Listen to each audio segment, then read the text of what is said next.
Well, shit, yeah. Yeah, Peter Jason, welcome inside the Crazy Ant Farm. That's a great intro right there. Exactly. How are you man. tonight?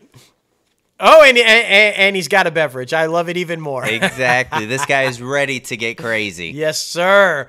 We are super excited to be talking to you tonight. Obviously, we're going to dive deep into the forest with you and about the new project and talk heavily about that. Could not be more relevant with what's going on in the country right now, so we're excited to talk about that.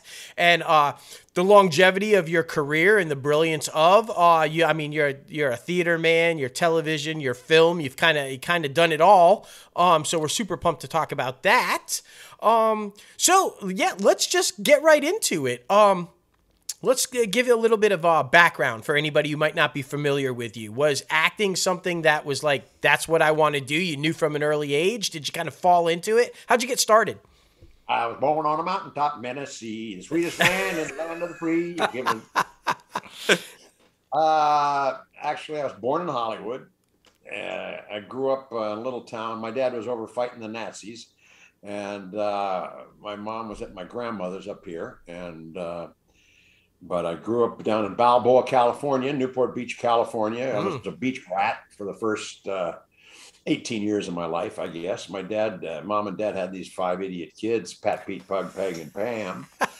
And they were both educators, and my dad was a PE teacher, so he brought all the equipment home, and so I was the best athlete in the school for the first 15 years, and then they got really big. Yeah. And so then I got in a senior play in high school, a girl I was tailing. It's always about a woman, isn't it? She talked me into auditioning for this play, and I got the lead in it. And I went out for my curtain call at the end of the play, and they exploded into applause. And I went, "Oh, I like this. I think I like this." Yeah. And then I never looked back. That's all I did from that moment on. Oh, that's fantastic. Yeah, I absolutely love that. And especially with being a fellow thespian myself, there's just something about that instant reaction that you get from the audience, right? Just not like anything. Once you're bit by it, you can't get unbit. Exactly. And there's something about performing to the back row as well, right? Something about, trying to connect with that person in the very back or in the very front. You can literally make that eye contact with them and like look into their soul and give them what you're trying to put out into the world. I think that is very special. One of the hardest things about having a pandemic happen the last 2.5 years is like nobody to play with. Yeah, absolutely. Yeah, that's what we do. We play, that's our job. We play. The first 18 years of my life, I played sports. The next 60 years, I played with people. Yeah, absolutely. You started theater though, right? But before we even jump into TV and film, it was on stage, right? All on stage. Everything was on stage. Everything was on stage. I did several tours. I was one of the founding members of the South Coast Repertory Theater out here.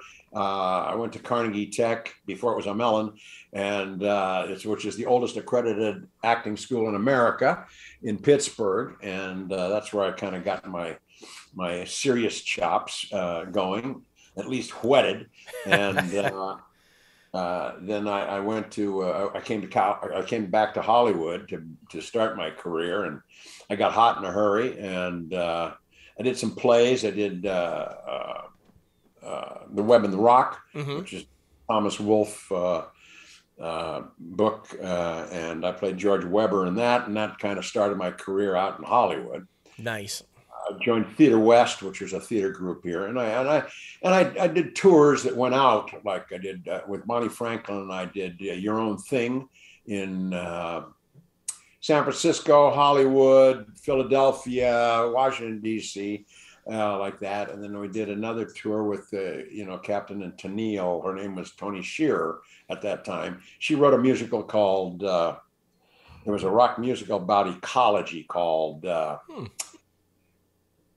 I forget what that's called. That's all right. I'm just you dropped some knowledge about Captain and Tennille and Tony's real name. That's awesome. I don't think a lot of people even know that.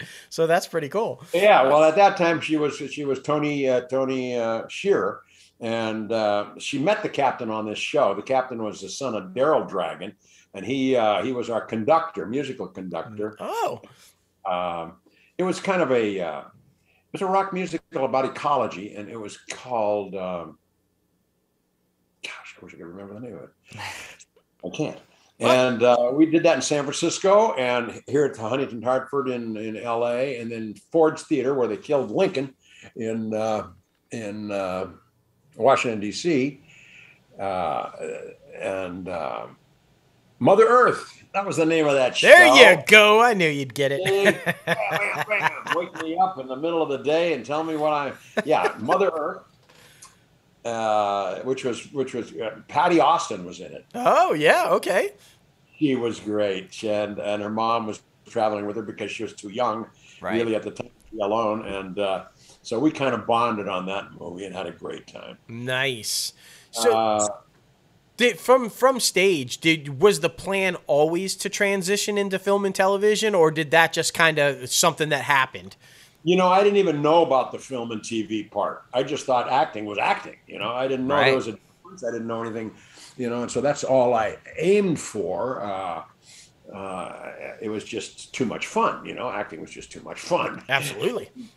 And so I went anywhere to do anything. I didn't want to be a spear carrier. I'd work for free if I could have good parts. And kind of that's the way that was my mentality. Just give me good parts, and I'll show up anywhere. Went to ACT in San Francisco. I was with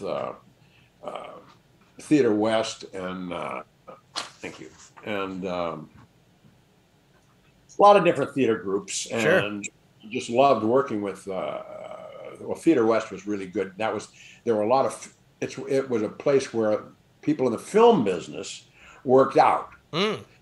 And kept their chops, chopping. Mm-hmm. And so I joined that, and I did a lot of shows for them. Betty Garrett and Chuck Aidman and Phil Abbott and all these great character actors from all around. Right. Bless you, my son. Bless you. And, thank you. And so I got my first TV show was a Red Skelton show. Oh yeah, got my after card with that, and he was the little kid he plays. He does that sucker, and he's got the little hat with the bow, little shorts, and he skips around. Yes, he was on a cruise ship, skipped along and look at his sucker, and hey, and my newlywed wife and I were on the cruise ship, and he comes up to us, and there's a few jokes exchanged, and that was my first film. Okay. I thought it was just so exciting. I just loved it. And actually, I'd been doing King Henry VIII and A Man for All Seasons down at the Laguna Playhouse, and Gavin MacLeod had seen me.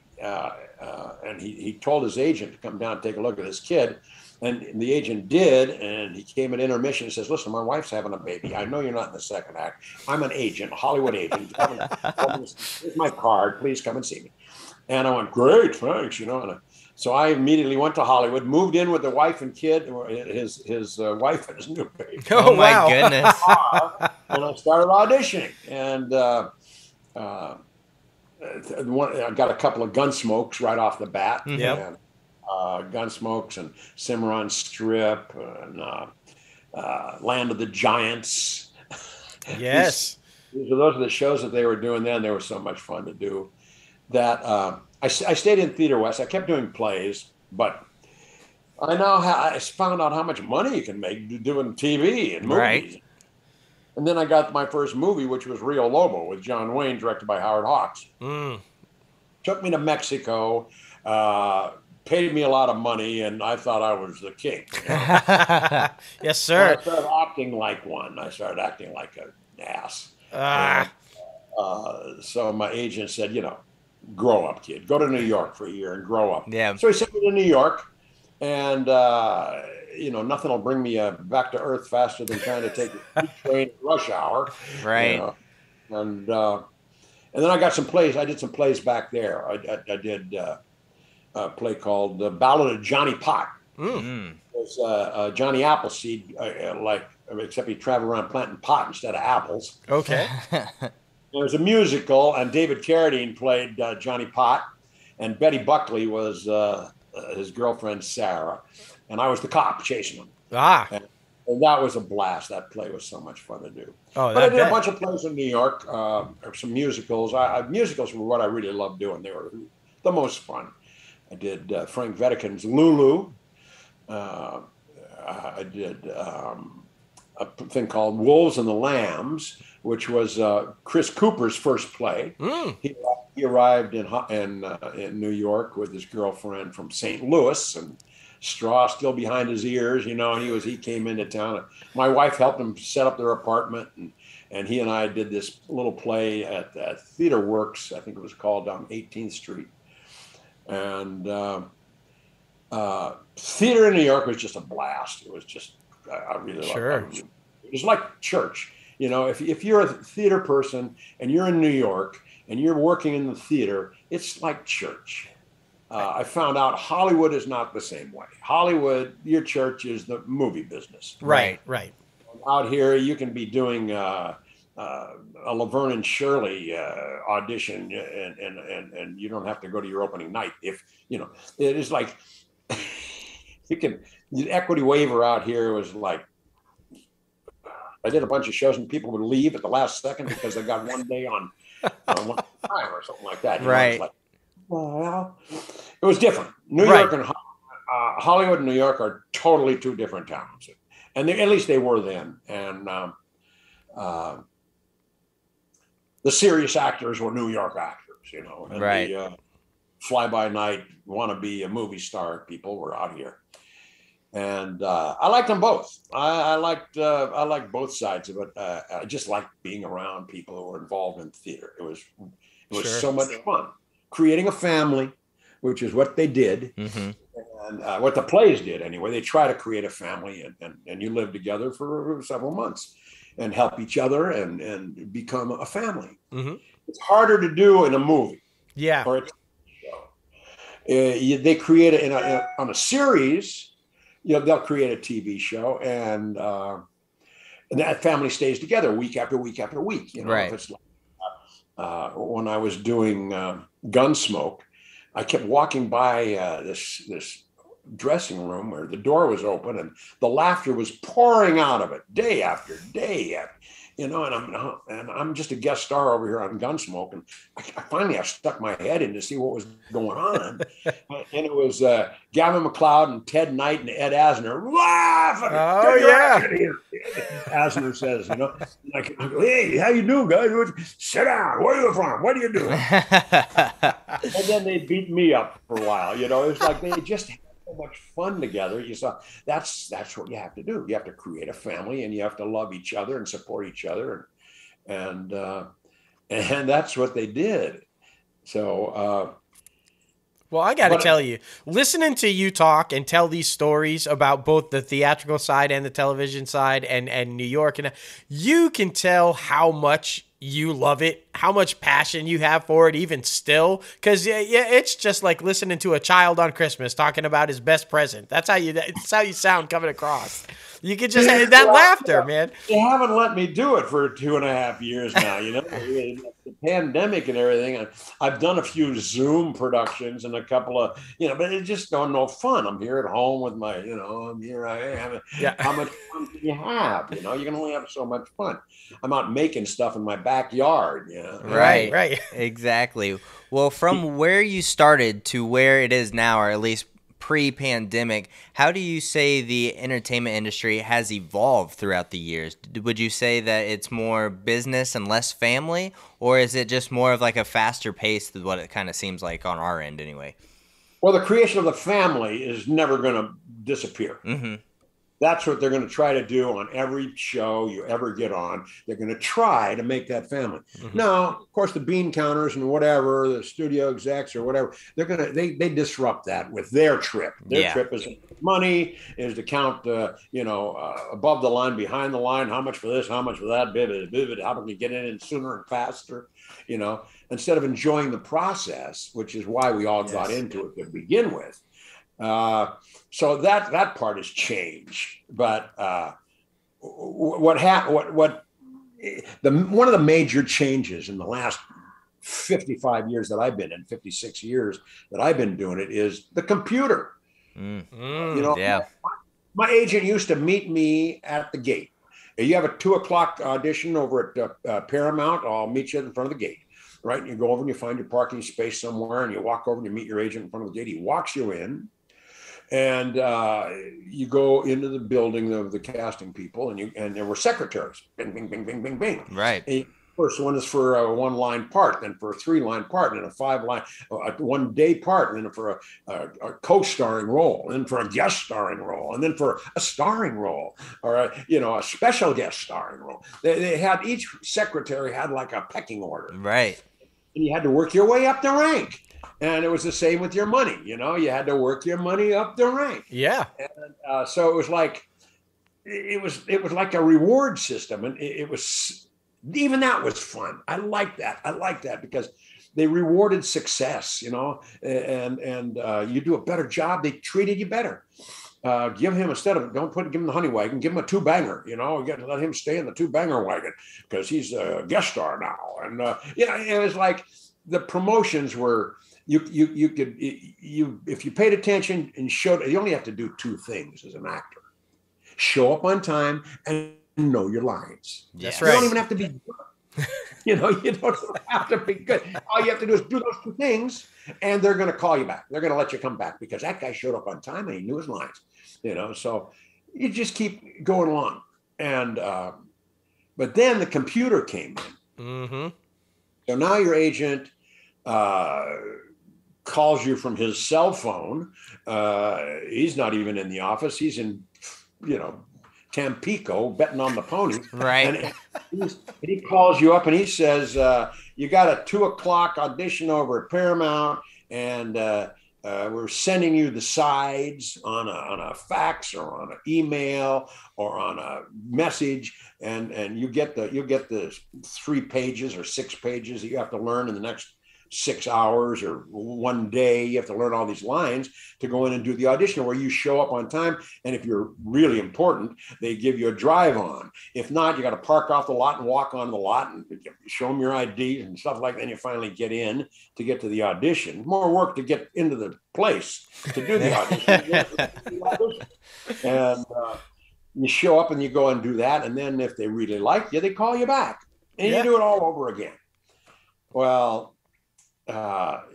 so if you're smart, and you figure out the way to work and you figure out what IMDb is, and you go into IMDb and you look up the director, the producer, the writer, and the stars, and you get all the information about them, you're going in there with power. You're going in there with information, so you're walking in this room where 6 people are judging you. It's like a beauty contest. You walk in there, hey, I get that pretty guy. No, he's prettier. Okay, get him. And you're up against the same guys, time after time again, the same 20 guys that you've been up against for years. I'm still up against the same guys I was up with 50 years ago, except the ones that are dead, and the ones that are, quit, and the ones that have given up, and the ones that... I love that, though. I absolutely love every aspect of that, because I do feel like, with the invention of the computer and the cell phone and all this technology, we've lost the beauty of the face-to-face, of the interaction, of what makes it so fun to begin with, right? Like we have kind of lost that. And I'm glad you brought that up. So, well, when you get in the room, you have to, instead of that judgment of them judging you, you have to change the dynamic in the room. Mm-hmm. Yep. So I look in the IMDb thing, I see that the director's done 2 movies. I've done 200. So he needs me. Right. You know what I mean? There's a confidence that you take in when you see that. Yes. Or the other side of the thing, that guy's made 30 movies and 2 of them are fantastic movies.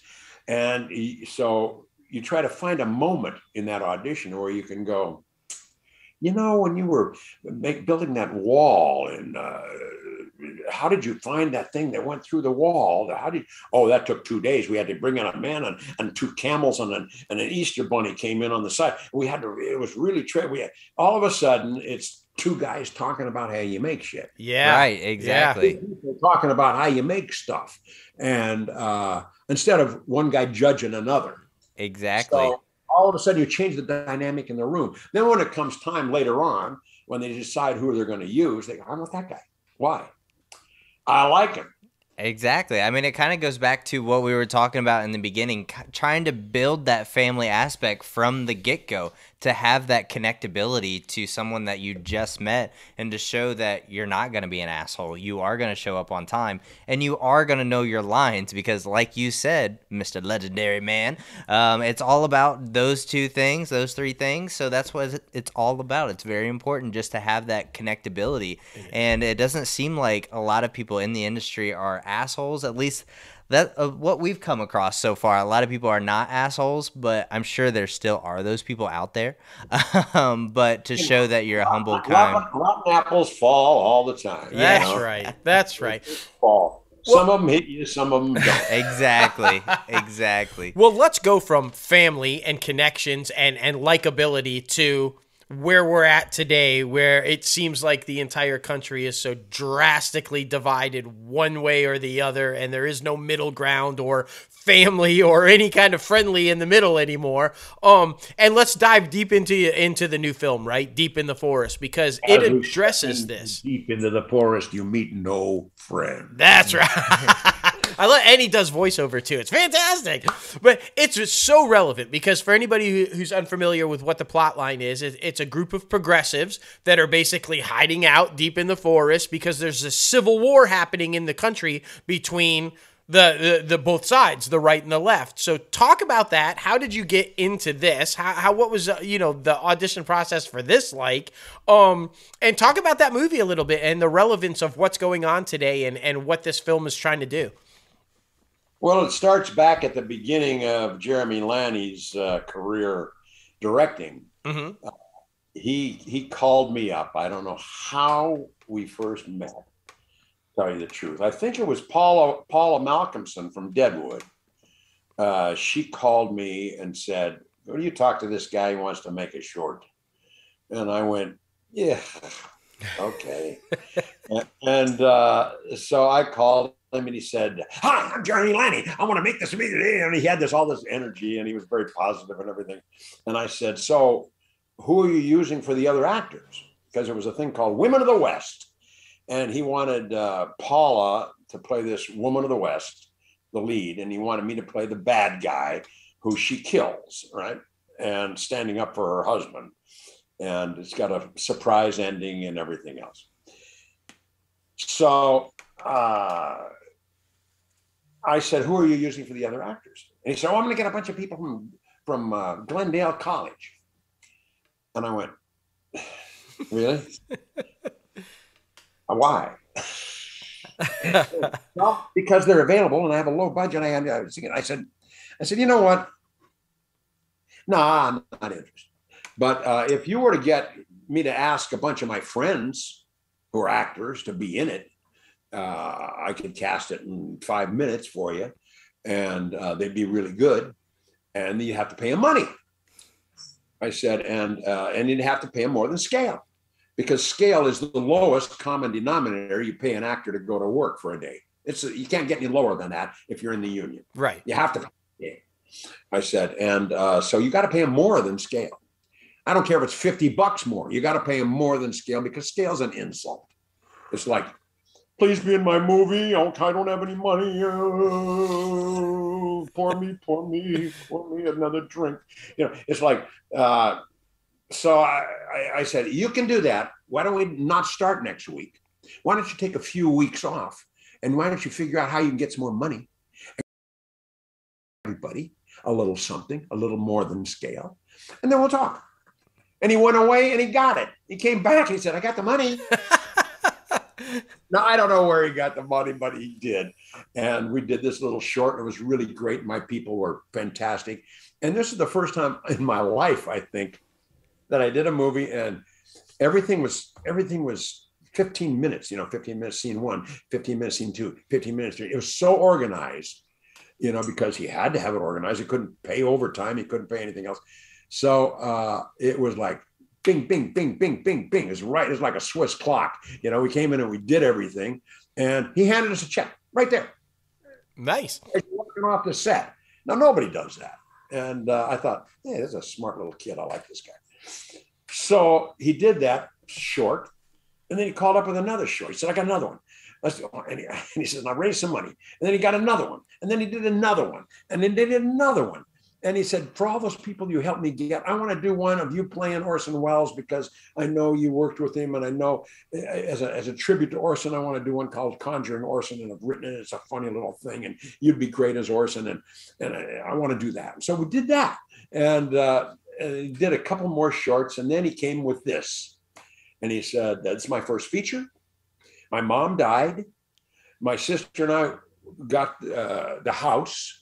Neither of us were going to live there. We split the money, and I'm going to make a movie with my money. And he made this movie. And I'm happy to say, I think Saban Productions paid him what the movie cost. I believe so. I'm not sure, but I think so, which is fantastic. Oh, yeah.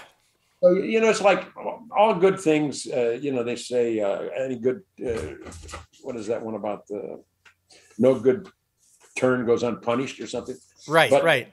I don't believe that. I believe that,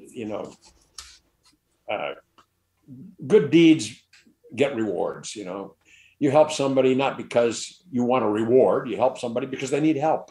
That's right. And so he got that same gang together for this movie, a couple of new people. But Stuart Pankin's in it. Stewie Pankin is one of my pals. Yep. We've done many things together. We were husband and wife in a movie one time. My goodness. All right. Hopelessly in June. Yeah, he played my wife. I played Frankie Flowers. Oh, we're definitely bringing that up with him. Oh, yeah. Oh, yeah. You talk to Stewie, you got to say, so I talked to Frankie Flowers last night. Kiss him goodnight. Fantastic. So where can people see this new one? When's it going to be available, and when can they watch? On the 31st, I believe it's streaming on VOD, Video on Demand. Alrighty. Fantastic. It's called Deep in the Forest. And, it's got a great cast. It should be kind of fun. Jeremy's a guy who writes stuff that's a little different. It has many twists in it. Mm-hmm. A couple of them I'd love to tell you about, but they'd kill me if I did. Right.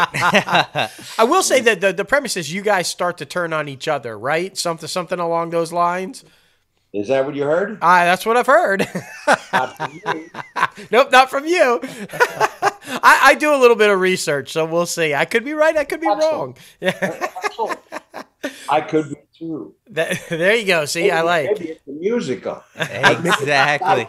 Musical. Who knows? Yes, that's right. Oh, I love it. Well, listen, man, thank you so much for coming on the show and getting a little crazy with us and talking about the film and your just legendary career, because we are filmmakers ourselves, and everybody who we put out this podcast for is aspiring filmmakers trying to break into the entertainment industry. So they are definitely going to be taking some notes when they listen to this interview. Oh, for sure. Your advice in those stories is just classic. What do you want, my home phone? I mean, anytime. Only if you'll meet them in front of the gate at Paramount. Exactly. For all you filmmakers out there, my number in Hollywood is... Oh, there he goes. There he goes.